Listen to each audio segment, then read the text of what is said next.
Sir Keir Starmer is making millions and millions of British people suffer just so that he and Rachel Reeves can cling on to their jobs for another few months. The day he won the election, he said this. We've changed the Labour Party, returned it to service, and that is how we will govern. Country first, party second. He said he couldn't afford to scrap the two-child benefit cap.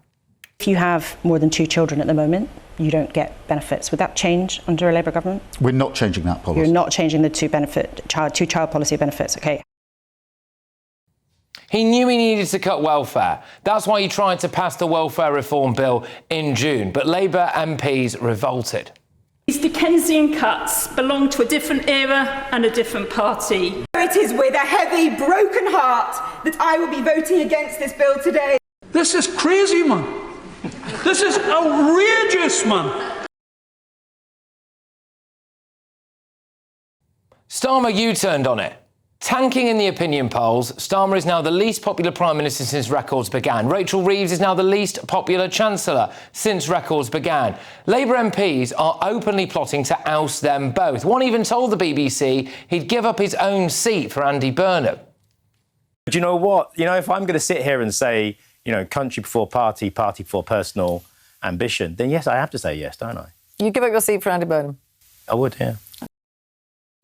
So what do Starmer and Rachel Reeves do? Instead of getting this country's finances back on track, they chose to put up taxes for millions and millions of hard-working people. They chose to tax your taxi ride, your milkshake, your trip to visit your family in another part of this country. They chose to hammer homeowners. They chose to clobber people who want to put money away for their retirement. They did all that just so that they could do this. We on this side of the House do not believe that the solution to a broken welfare system is to punish the most vulnerable. We are lifting 450,000 children out of poverty with the end of the two-child limit. They scrapped the two-child benefit cap and hiked up welfare by £16 billion to keep that mob behind them happy.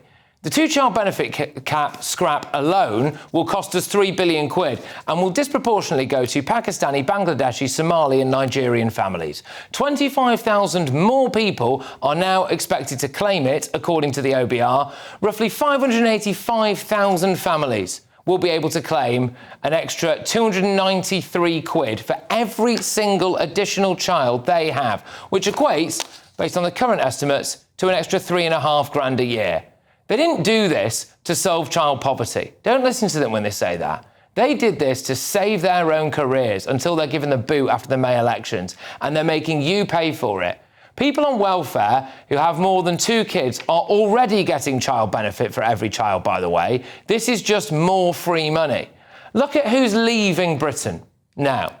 It's the 16 to 44-year-olds. They are the wealth creators. Rachel Reeves and Sir Keir Starmer are happy to wave goodbye to all those people who don't want to have to pay for someone else's kids or for hotels full of Eritrean men, just so that they can stave off a backbench rebellion for a few more months. One of the 43 taxes she announced is making drivers of electric vehicles pay per mile. People don't have to take a new car for an MOT for 3 years. Apparently. So there's no way of the Treasury finding out how many miles those people are driving. And of course, naturally, Rachel Reeves didn't seem to know this when she was asked about it during a very awkward interview with the BBC this morning.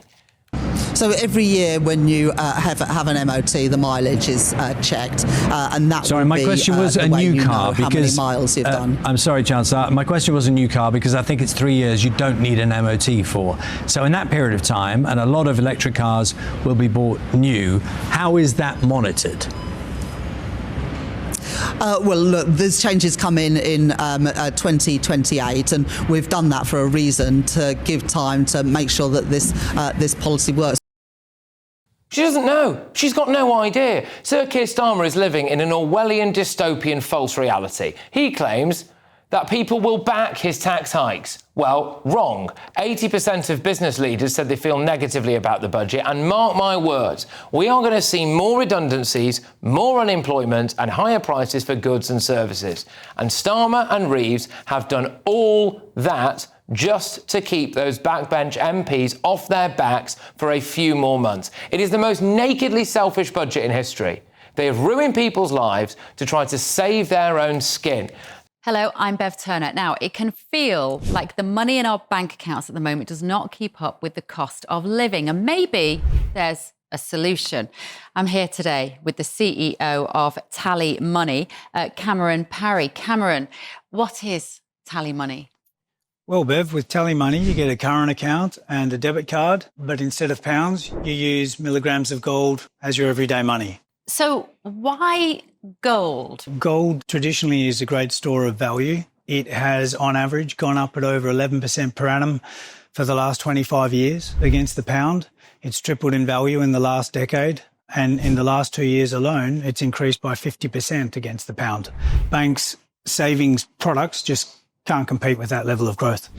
But this isn't just about gold. This is about a currency that you guys have created at TallyMoney. Explain it to me as though I'm an idiot. So, look, people need to be able to hold their earnings and build their savings in a money that retains its value and remains in their legal control and remains theirs to access, away from government control. Great. You had me at not exposed to government control. You should feel safe and happy with your money. You should have peace of mind the more money you see in your bank balance, and that's the type of thing we're trying to deliver and give people choice in the type of money they get to use every day.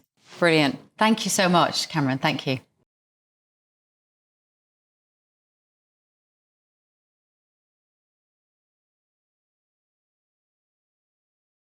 Let's get the thoughts of my panel. We've got GB's contributor Connie Shaw. We've also got Tory peer Lord Bailey, former Labour Party advisor Matthew Larser. Sean, I'll start with you on this one. Yeah. Have they just done this to try to stave off the mob for a few months, do you think? It's obvious that's what they've done. And what's really important about this, Labour have abandoned who Labour are. If you really think you are for poor people, you must understand the recovery from poverty isn't welfare, it is work. So, for instance, when they raised the amount of children, this two-child threshold, yeah, they're given with one hand, but have taken away with the other, because so many more people will find themselves paying tax for the first time and moving into the higher tax bracket because they've frozen those thresholds, so your family will make less money. The OBR have predicted that disposable income in a home will be lower than it was in the last 10 years. We are going backwards. So the idea that this is the fault of the Tories is wiped away. They have destroyed growing families in this country. And listen, if you are living on benefits, you should be faced with the same choices as people who work.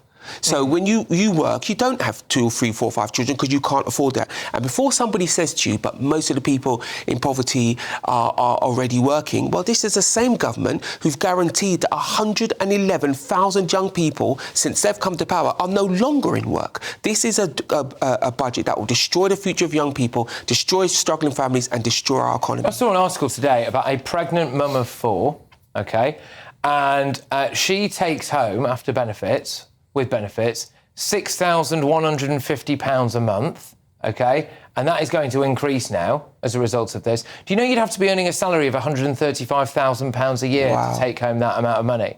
I mean, this is where we're at. And you're paying for that. I know people say the kids shouldn't suffer. I get it. The children shouldn't suffer. But what about parental responsibility? And Connie, I know that, you know, we make a big virtue of that there. Sir Keir Starmer saying, bold as brass, it will be country before party. That budget was himself and Rachel Reeves above any of us. I've had conversations with people who know the Labour Party far better than I do, and I've known that this Labour Party thinks about Labour rather than Britain, and that's, like you say, what's happened here. Like you were saying, Sean, I just think that as a young person, it makes you wonder what's the point in trying to work hard when the fact that Rachel Reeves says, well, I haven't broken any promises because income tax hasn't actually increased. All I've done is frozen the thresholds. I looked at the Telegraph calculator earlier, and I just think, oh my God, it's the amount of money that I'm personally going to be worse off is such a huge... You know, I've only just started earning a salary. Yeah. That amount of money, to me, is just wild, the idea that I'll be worse off by that amount. Imagining the concept of being able to save to up for a deposit for somewhere that's my own feels like a million years away. I think I'll just be renting for the rest of my life. That's what it feels like. Yeah, and that's really sad. It's really sad because, you are, I hope your mum says, a very ambitious, driven person who is, like you said, just starting out properly in the world of work. And to have that hope, I hope it's not entirely extinguished, obviously, but have that hope, downtrodden a little bit that early on, I think is a really sad thing. But go on, Matthew. I mean, how dare they do this just to save their own skin? Well, it's not a case of saving their own skin, Patrick. It's a case of doing what they think is the right thing to do. Now, that may also be politically beneficial, but you can be the right thing to do in their view, in terms of policy, as well as the right thing to do politically. 75% of the people who will benefit, the families that will benefit from the removal of the 2 children benefit cap are in work. So this is not, in the main, people who are not in benefit, who are surviving on benefit. And of those other 25%, quite a lot of them will have circumstances, like sickness, that we should all want to support people in. So I just think it's nonsense to suggest that this is entirely about politics. I mean, all politics, everything's political in politics, go figure. But this is because they think it's the right thing to do. You saw the passion there of those Labour MPs who want to do it. I'm sorry, that's entirely untrue. Let's be clear. Those working poor people who are about to get more benefits because the 2-child cap has gone are about to pay more tax because the threshold has been held up. So let's be very Sean, clear I hadn't finished about because that's the threshold, Sean, that your government froze, and that we inherited. So it's all very well for the Tories. Hold on. Kemi got insulting yesterday because she should be hanging her head in shame that it was the Tories who froze those thresholds. You haven't got a leg to stand on. Let me come back. Those thresholds were raised to pay for COVID and what the country did then. They weren't put in place to be extended. Well, we're still paying for COVID. They weren't put in place to be extended to 2031. Including the hundreds of millions of pounds wasted. To punish the poorest people. They have been extended, not for COVID, they've been extended to save people's jobs. Keir Starmer and Rachel Reeves. When you think about the people now who will predominantly, in many cases, benefit from this as well, disproportionately, people of Pakistani, Bangladeshi, Somali and Nigerian nationality in Britain, do you think that seems fair?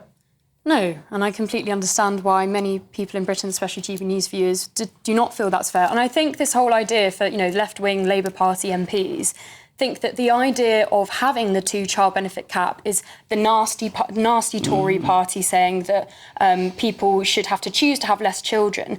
You can still have 2 kids. It's just, and the people who actually need it should be getting child benefit. The people who need it, the Tory party has always said, people who need it is meant to help you get off your feet, back onto your feet. That it shouldn't be. I think there should be stigma around claiming benefits. No one should be happier on benefits than not. We saw in Fraser Nelson's documentary that mother who was on more than £30,000 because on benefits and she'd rather not go back into work. That's why, under the last 14 years, I accept the Tories made a lot of mistakes, but part of austerity was to make sure that people weren't better off on benefits. But the welfare bill ballooned under the Tories because what happened is a whole generation of young people were written off. Just ideologically, interesting. Why should some people who work in this office, for example, who are young, why should they now be paying more tax to support someone who wants to have a 5th child?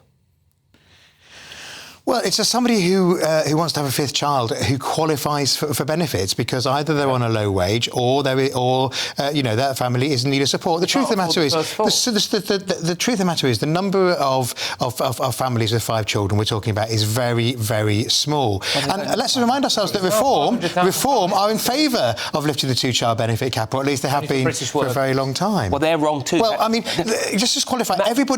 Sean, everybody who gets benefits has the right to live here. And a lot of people may be from different ethnic backgrounds, but a lot of them will be British citizens or they have indefinite leave to remain. These are not asylum seekers who are claiming benefits. You're correct about it. Let's be correct. Reform are wrong as well. It's not just Labour are wrong, it's Reform along with this. And I take you back to something Keir Starmer said before he was frightened by his backbenchers. He said it was wrong to trap people on benefit. So and that's not what we're doing. That's exactly what you're doing. Because it isn't, a little while it's ago, what your government did when you wrote a whole generation. Hold on.